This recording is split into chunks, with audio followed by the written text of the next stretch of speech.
Hello, everyone. This is Uriel Ramirez Torres. I'm here, an MSIX trainer. We're here in Chico, California. Here with Yesenia. And today we're going to be talking a certain topic that everyone I feel will be benefiting. We're going to be talking about collaborating with school districts and how MSIX can help us in order to collaborate with those LEAs as well. This is our second MSIX Live Talk, number 2.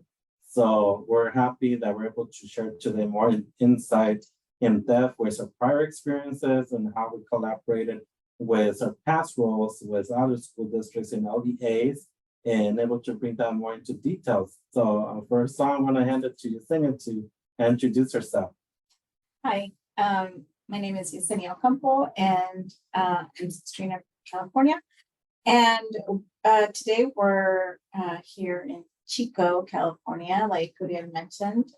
So we'll probably be back and forth in Oroville and in Chico. So we're here today. So yes, welcome. And then stay tuned for future MSIX Lives. And we have invited a guest to attend today.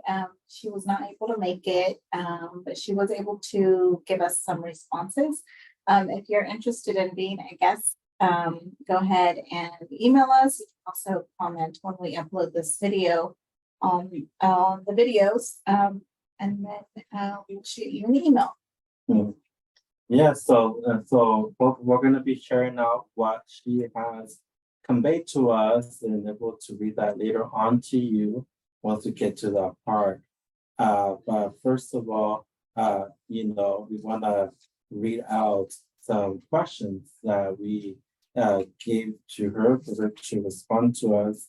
And I know, Yesenia, that we have known this person for a while, and she has been really excellent in using the MSIX system. So we talked to her about what I just talked about, the main highlight about this MSIX Live Talk, which is how to collaborate with the different LEAs, school districts, different individuals that we go and encounter and meet, in our fields, and how we're able to help them out and be a bridge into micronet program. So we're advocates, we are also people that represent, and then we're probably the first ones that make the point of contact with them representing the program. And so I want to first read out to you some questions that this person was the regional data administrator, we sent to and able to share that person's responses.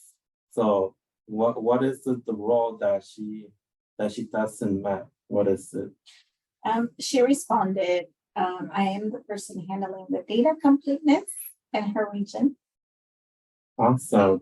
Yeah, so that role is really a lot of responsibilities, right? So handles a lot of data, and probably those of you who watch this can identify how much data you need to keep track of, and and so able to make sure that's in good quality control. Also, how many years has this person done this role? How many years? She responded just over 3 years. So maybe it doesn't seem like a lot. 3 years seems like a little bit, I think, right? But I think, with 3 years, you could do a lot of in order to, while we're talking to the point about being a good collaborator with LEAs, and I think, 3 years is enough to be able to establish a good relationship with school districts and other LEAs. Also, how has this impacted her role or his role in MSIX with the MEP students and families? She responded, MSIX has definitely helped with the tracking of students on a larger scale. This tracking has allowed recruiters to know when there are arrivals of migrant students to and from the state. Oh, that's great. So it's not just also an impact here in our own state or local area regions, but also with other partner states that I see that she has shared with us. And, because her family is so mobile, it's like we're able to impact to other states and wherever families are also moving. and able to bring that impact and able to be collaborators also with other states. Also, tell us about the most recent experience this person had in collaborating? I see here my notes that she collaborated with TOSA teachers. What has been her most recent experience with it? Her answer was, I was included in an invitation to a meeting with TOSA teachers who are wondering how they could check on gaps in individual student learning. And this allowed me to share with them about MSIX. Well, that's great. So, I mean, this is just a one specific group, but you also have other groups that you're able to have that experience. So with MEPers, with mini tutors, with school principals, with different school personnel, able to have that collaboration. And I'm glad that this is going on, in our state. And I'm pretty sure others are having that kind of experience. But we also want to later on talk to you about our personal experiences, that will definitely help you out. And hopefully, after watching this video, able to motivate you, to encourage you to be that collaborator within your own area, within your own region as well. Yes, this is a great example. So TOSA is a teacher on assignment for the district. So they are serving directly to these MAP students. So this is great that they are able to be interested in that MSIX, and they in the future will be able to look at that course history for those students, make sure that they are providing the appropriate assistance for them or teaching for them specifically. So yes, that's why we wanted to share this example. And in the future, we want to reach out to school districts as well, and also reach out to specifically maybe the counselor or teachers that have MEP students. There's every district is different. Some districts might have like school where a whole class is migrant students. So it would be beneficial for that teacher to have MSIX or have access to MSIX, or even know about MSIX, because that's what the first step that we're at right now. Just letting them know about MSIX, and then hopefully their interest will be more later on. But so yeah, I guess now we can move on to your experience in collaborating with districts and how that helps overall. Well, I brought my notes just in case I forgot any points, so that's why I'm moving here. So that way, don't forget to share something that I want to highlight. Maybe some of you already know that I used to be a recruiter here in Yuba Sutter counties. And so something that I have learned is able to build collaboration, builds relationships. It's a bridge to construct a way of communication with the school districts, because that's one of the roles that I had to do. So as a recruiter, I was at times being, like I mentioned, the first point of contact representing the MicroNet program. So I would have to speak to teachers, school principals, parent liaisons, community agencies, and families. So I would have to give the elevator speech because, they're in a hurry, and that way I could get their attention for those few moments in order to get their entrance, and knowing more about the MicroNet program. So I think, in building that bridge, once it's built, I was able to work with them, by having that relationships with those stakeholders that are in that group, because I was invited to ELAC, and I was invited to back to school night, and also to community events in order to see if I could find potential, migratory families. So for me to able to also to talk about the program. And so once I made sure that I have that communication with the different stakeholders via email, I will follow up via email, via phone, also in person.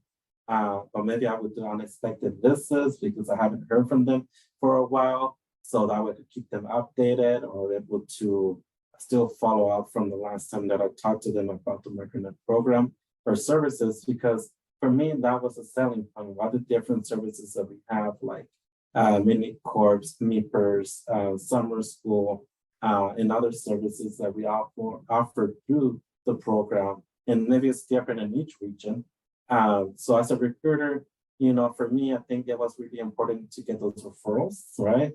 Those referrals are like golden for me. Like, okay, this is because I think doing all that I have just described got me to get to those referrals. It does take a lot of effort just to get at least a referral from someone that you speak. So imagine if I get many more referrals, then they're working with me and I'm working with them, and we're collaborating to help out something that we have in common, and that is the migratory families, the migratory students, right? We all have that common goal, and that should be our focus. That everything we do is because we're helping the students and the families that we help here in the program.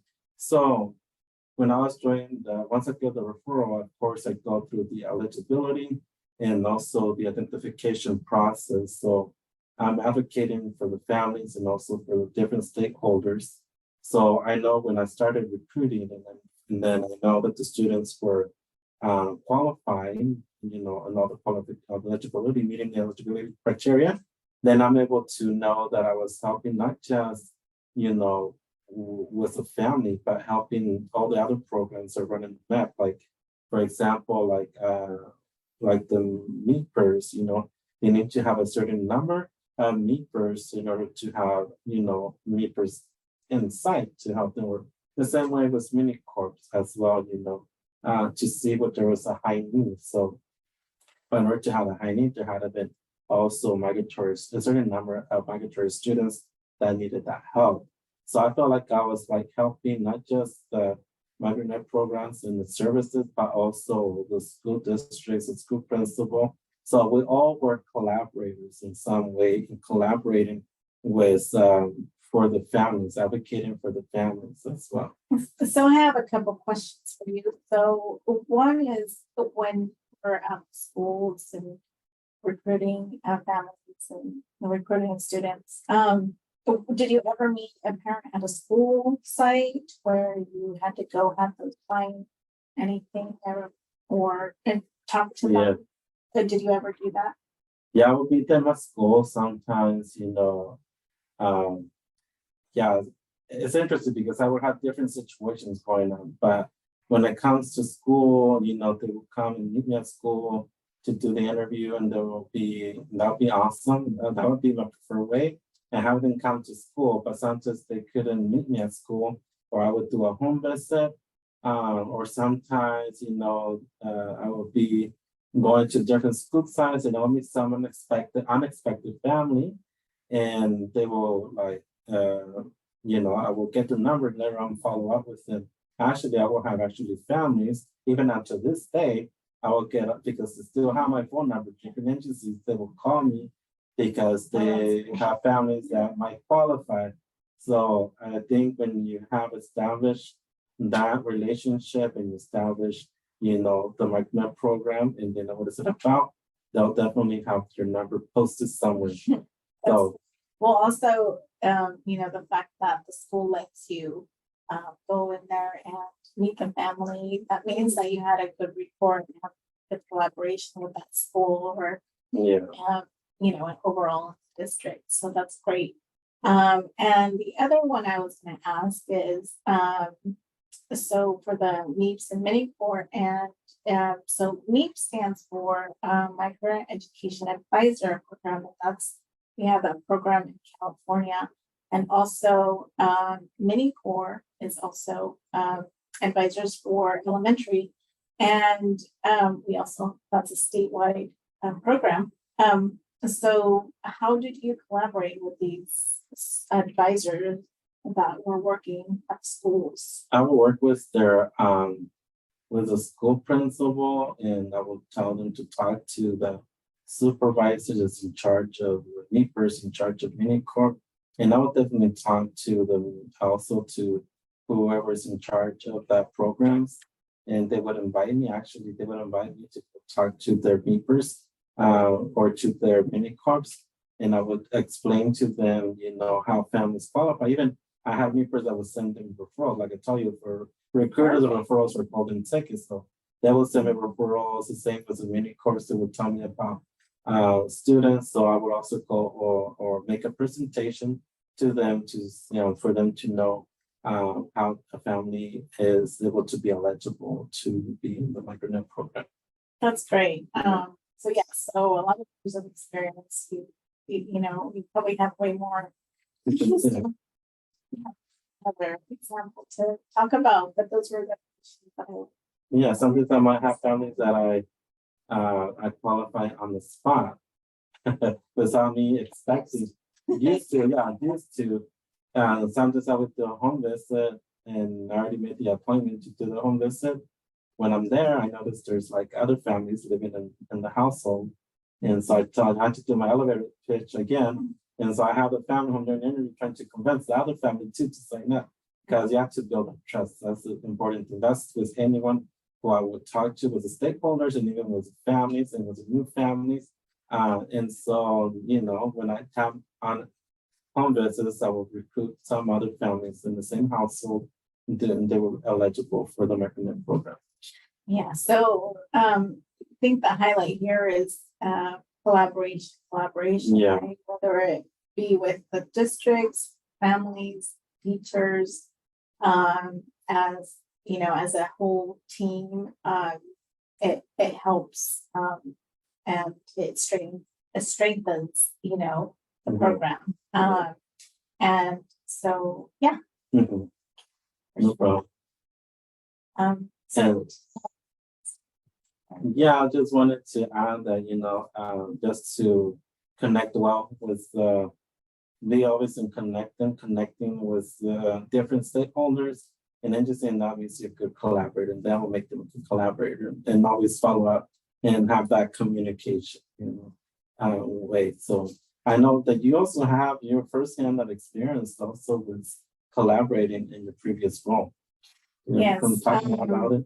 yeah, I have a couple examples today. Of Mhm. course, I have, I can go on and on, right? But Yeah.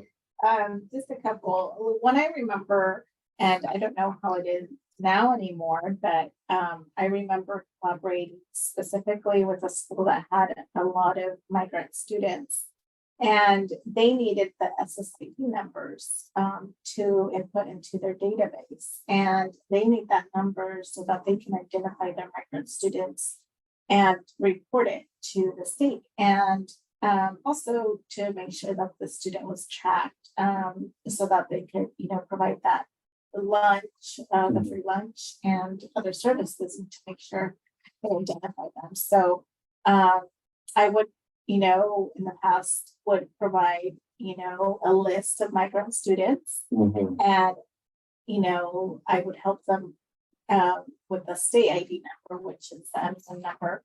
And so we would collaborate that way, and that built a report that they needed me in the beginning, and I needed them as well.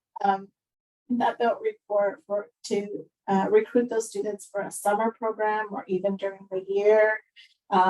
Again, also with parents going into the office and with any announcements that we needed to do, then we knew that office, that school was going to provide that to those families. Yeah. So during time, that was the collaboration, and it does take time, so it took a few years for that collaboration to be great. And so yeah, that's one example. And that ties in with the fact that I could go easily and talk to students and recruit them for a summer program, like I mentioned, or if I needed to check on their, how they're doing in class, and maybe refer them to like a mini core, right? So all that ties together again. So yeah. So I know that we've been sharing our personal experiences, and it's to kind of is to wrap up to the point of what I mentioned in the beginning and what we talked about this regional data administrator, how MSIX benefits us, and how we could be collaborators and how MSIX can make us be a good MSIX users and connecting with the different local educational agencies and build those good relationships with school districts to help, all aspects of serving our migrant children, and also by using the system. So, the way that I feel I'm going to talk about how it just can help me is when I was a recruiter, or because back then it wasn't really used as much as we do now, because now you have two MSIS trainers to train you how to use it. But I think, Notices, which is one of the popular most used features in MSIX, besides the other features, that would definitely help out for me to not just with data quality control like names, but also with kind of like, I would like to say like a referral kind of system. And like if I would get the new notices, and I know I would follow up and able to call the family, especially if they were also qualify in a different state. Maybe they didn't qualify in my state, then maybe they might qualify what we call subsequent qualifying moves, which is a special condition in order to qualify them. So that would definitely help out in recruiting them in case if they didn't find a qualifying job. And I think other ways that will help with MSIX system, I know there's a lot of reports, so it definitely will help me to see who I need to collaborate with maybe with a state, in order to send referrals and for them to send me referrals. So like I mentioned from the beginning, establish that collaboration and that communication in that relationship. So I think I would definitely want to establish a good communication and relationship with MSIX partner state as well. So that way they can send me referrals in case the families come to my area, alerting me about the students move ahead of time or maybe that they're in as well. But I know that there's other reports that will definitely help out, like the move notices reports, maybe data requests if I needed more information about maybe the qualifying work. Like I mentioned, even though MSIX doesn't provide that type of work that the worker did in the maybe in previous COE, I could ask that in the data request. What's a qualifying work, especially if I'm trying to do a subsequent qualifying move and the parent doesn't remember what kind of work, because there's all kinds of jobs out there that some jobs that maybe you don't hear that much often. So I think that will help me in using the data request, and maybe even with names, or maybe with also the situations like the siblings, because maybe there might be more siblings. So to find out if maybe other siblings might qualify too, depending, because on our state, we cannot provide a copy of the COE, and so you can only ask certain sections of the COEs to get that. But I think with those few shareable parts of the COE will help out for me to be able to recruit, or would have helped for me to recruit. Yeah. So MSIX overall helps, I believe, every position that we have at the Met. Like we mentioned, today we did a consolidated student record training, and so we're able to see in the consolidated student record the course history, the grades of the student, and also the state assessment. So that's really helpful in placing the students in the appropriate class when we go, and we also advocate them, in the field. So overall, as a whole, like we mentioned, as an upstate, we're able to collaborate. So. Yeah, definitely. Collaborate is the key. Communication is the key. And I think we need to communicate also with MSIX, even though it's not a human person, but it's a platform that we're able to communicate and connect with other users in the States And of course, we expect that also from the partner states, correct? But overall, in conclusion, we all have in common, everyone in the state that works in the migrant program and its families and migratory students. That's the reason why we do. So able to just to focus on that, the reason why we do all this.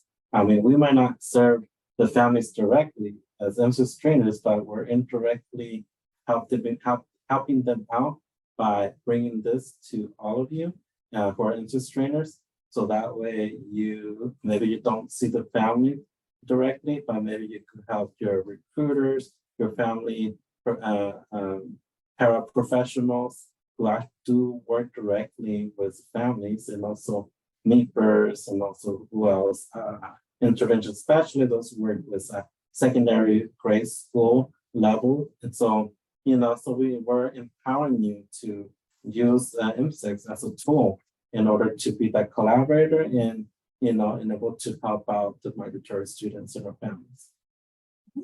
Yes, and something to mention, to be out on the lookout. We're slowly reaching out to school districts as well. I believe that will help collaboration between the MET programs specifically to help them know about the MSIX at least. So if you guys have any questions of how your district can collaborate more closely with the MSIX, let us know. We can reach out to them and introduce them to the MSIX, and hopefully if there's a need that they might want to have access to the MSIX, then we can advise on how the procedure would be for that. And of course, we are able to provide all that training for them as well. So I know that you mentioned about school districts. Before I forget, want to highlight, and this would be also good for the school districts that probably are that are really hard to reach. That they're not really close to your office. To your regional office. Maybe there are rural schools or rural districts that probably don't maybe have a big number of migratory students, but they have a certain number of migratory students. So maybe they could benefit from having an MSIX account and able to have that appropriate access to MSIX. So let us know to see if we could help those schools as well. And if you have any questions or comments, we will provide that information down in the video, and you have our links also within the channel, so that way you could reach out to us. So I want to thank you for your time. Thank you, Yesenia, for sharing your experience.